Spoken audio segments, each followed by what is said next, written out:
네, 여러분, 비싼 집이 무조건 좋은 집일까요? 혹시 지금 살고 있는 집에 대출만 많이 받아놓고 이자 때문에 후회된 경험 없으셨나요? 요즘 뉴스를 보면 영끌족들이 집을 다시 되팔거나 경매에 나온다는 기사가 많죠. 그래서 어떤 집을 사야 하는지가 중요한 건데요. 꼭 집을 사지 않더라도 요즘 말 많은 전세 사기처럼 이 전월세를 구하는 것에도 주의가 필요하고 나의 조건에 딱 맞는 집을 구한다면 더할 나위가 없겠죠. 자, 오늘은 어디서도 알려주지 않은 나의 라이프 스타일에 맞게 내 집 구하는 방법에 대해 말씀을 드리려고 합니다. 보통 내 집 마련에 대해 찾아보면 부동산에 대한 관점으로 많이 얘기를 합니다. 어떤 집을 사야 한다고 얘기를 하거나 어느 지역을 사라고 얘기를 많이 하잖아요. 근데 사실 그게 객관적인 시각으로 다들 보기에 좋은 부동산이라는 거지, 내가 실거주 들어갔을 때 좋은 집이 아닐 수도 있잖아요. 각자 자기한테 맞는 집이 있는 건데 가치가 높은 부동산이니까 내가 들어가서 살아도 좋을 거야, 이런 생각은 틀린 겁니다. 짧은 시간 투자해서요, 오늘 내용 끝까지 잘 보시면요, 나에게 어떤 집이 맞는지가 눈에 확 들어오게 되실 거예요.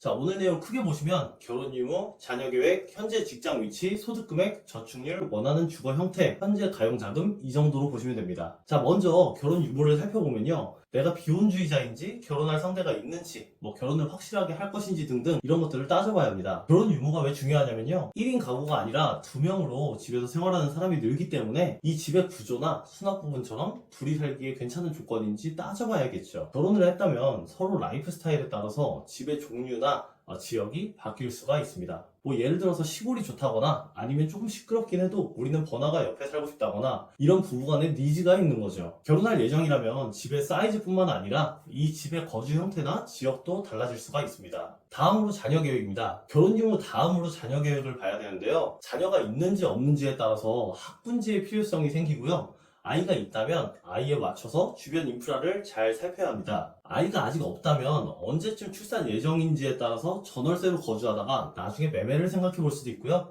아이를 계획하고 준비 중이라면 전월세로 거주하기에 어느 지역이 괜찮은지 이런 것들을 따져봐야 합니다. 당장 매매를 한다면 우리의 자금 수준과 저축률을 고려해서 최선의 선택을 할 수 있겠죠. 아이가 있다면 나이에 따라서 봐야 될 부분도 다른데요, 아이가 아직 태어난 지 얼마 안 됐고 부모님의 도움을 받을 수 있다면 받는 게 좋습니다. 그러려면 부모님 댁 근처에 전월세를 얻는 게 좋은 방법일 수 있고요, 그게 안 된다면 영세 어린이집이 근처에 있는지 알아보는 것도 좋습니다. 아이가 어릴 땐 누군가의 케어가 반드시 필요하기 때문에 부모님 댁이나 영세반, 어린이집을 꼭 알아보시기 바랍니다. 아이가 어린이집이나 유치원을 다닐 정도라면 그 다음부터는 어린이집, 유치원, 초등학교처럼 아이가 이용할 수 있는 시설이 가까이 있는 게 중요합니다. 아이의 등 하원 동선에 위험 요소인 횡단보도나 이런 으슥한 골목이 있는지도 살펴보시는 게 좋습니다.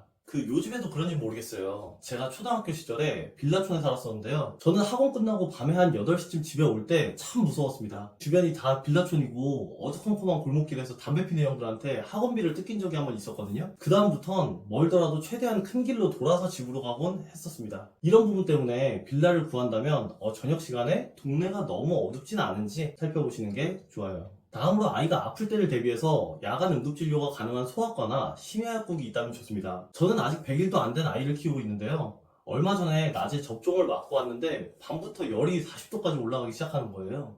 너무 놀라가지고 밤에 응급진료가 되는 대학병원 소아과로 급하게 가서 열 내릴 때까지 있었거든요.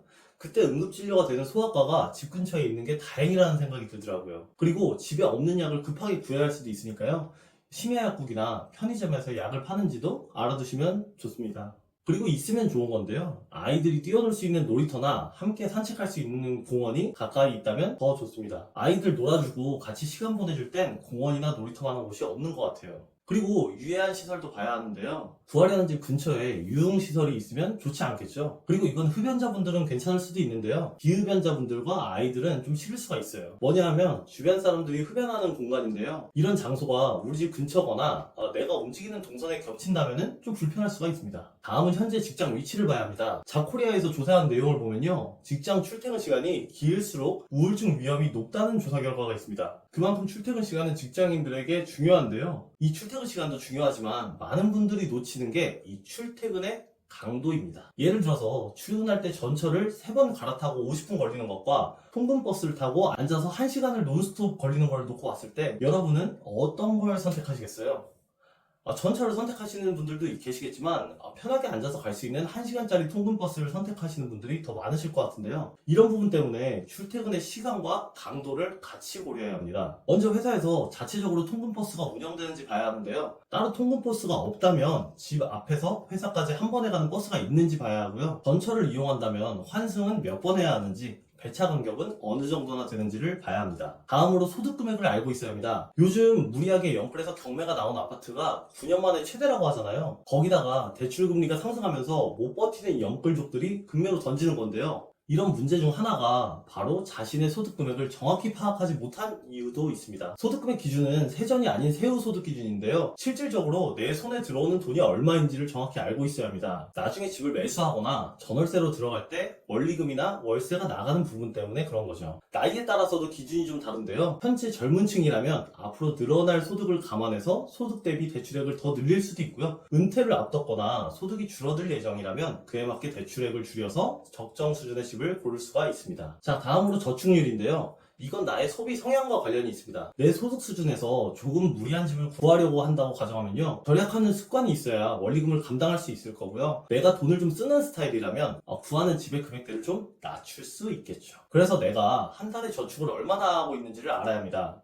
예를 들어서 내가 집에 좀 욕심이 있어서 내 수준보다 좋은 집을 마련했다고 하면요, 차를 포기한다거나 술자리를 줄인다거나 그런 식으로 다른 부분에서 소비를 확실하게 줄여줘야 되겠죠. 반대로 그게 아니라 나는 좀 쓰는 스타일이다 이러면은 어느 정도 타협점을 찾아서 적당한 수준의 집을 구하고 차도 적당한 걸 타고 취미생활도 즐기시는 게 삶의 질적인 부분에서도 좋습니다. 한마디로 요약하자면 나의 한정된 월급을 어느 가치에 더 쓸 것이냐를 따져보면 됩니다. 다음으로 원하는 주거 형태를 봐야 되겠죠.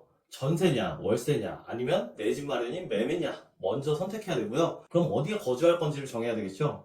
아파트, 오피스텔, 빌라 이런 식으로 정해볼 수도 있고요. 정해지면 신축인지 구축인지 적당한 신축인지 등을 더 세부적으로 정해봐야 되겠죠. 그런데 여기서 나는 신축 아파트에 전세로 살 거야 이렇게 딱 정하기보다는 전세를 구하기로 했으면 신축 아파트만 보면 안 되고요. 같은 값이라면 구축 아파트 전세와 차이점이 뭔지 비교를 해보는 거죠. 같은 값이라면 구축의 입지가 더 좋다거나 편의시설이 더 잘 돼 있을 수도 있고요.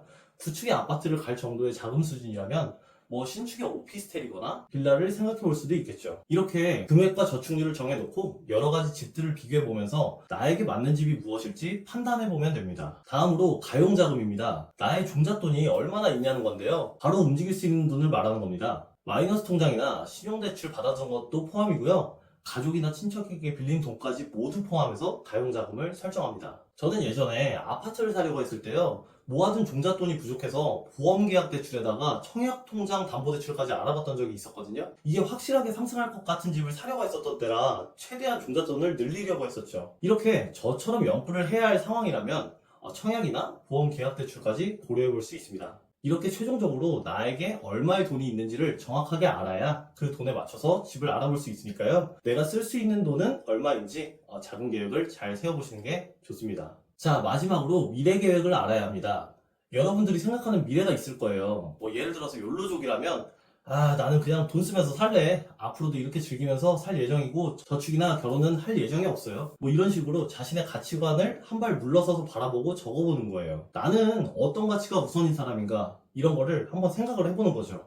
당장의 행복보단 미래의 행복이 우선인 제 친구 같은 경우는요, 물어보니까 이렇게 말을 하더라고요. 야, 지금의 행복도 중요한데 40살까지 우리가 살고 죽을 거 아니잖아. 젊을 때 돈 없는 건 괜찮은데 나이 들어서 돈 없으면 그거만큼 힘든 게 없다더라. 이런 말을 하는 거예요. 그러면서 저축률도 90%까지 끌어올리고 부수입을 만들 건 없는지 항상 찾더라고요. 아니, 나이가 지금 우리가 30 중반인데 참 멋있기도 하면서 저는 그래도 저렇게까지 열심히 살 자신은 없다는 생각이 들더라고요. 저처럼 그냥 현실에 만족하면서 적당히 타협하는 삶을 미래 계획으로 세워볼 수도 있겠죠. 이런 식으로 자기 객관화를 한번 해보면요, 내가 어떤 사람인지 다시 한번 생각해 볼 수 있게 되고, 그에 따라서 나한테는 이런 가치가 중요하구나 이런 생각이 들면서 나에게 맞는 집을 구하는데 큰 도움이 되실 거예요. 자, 오늘 이렇게 어디서도 알려지지 않았던 내 집 구하는 방법에 대해서 말씀드렸습니다. 저는요, 이걸 누가 진작에 좀 알려줬으면 좋았을 텐데, 내 집을 구하는 방법에 대해서 어떤 기준을 가져야 되는지 알려주는 사람이 없었어요. 뭐, 직장 가까운 게 최고야. 아니면 역세권이 최고지. 이런 식으로 어떤 부동산 가치에 대해서만 다들 얘기하더라고요. 우린 매매만 할 게 아니라 필요하다면 전세나 월세에 살 수도 있는 거잖아요. 그리고 그 가격이 꼭 비싸다고 다 좋은 집이거나 다들 좋은 집이라고 해도 내가 살기에는 편하지 않을 수도 있다는 걸 오늘 내용을 통해서 한번 알아봤습니다. 이 내용 참고하셔서 내가 거주할 집을 잘 고르셨으면 좋겠습니다. 혹시나 오늘 내용 보시고도 어려우시다면요, 링크 남겨둘 테니까 내가 어떤 집을 구해야 할지 상담 신청해 주시면 도움 드릴 수 있습니다. 그리고 집 보러 갈 때 체크 파일도 고정 댓글 링크에 넣어둘 테니까요, 필요하신 분은 신청해 주시면 파일 보내드릴게요. 오늘도 영상 시청해 주셔서 감사합니다.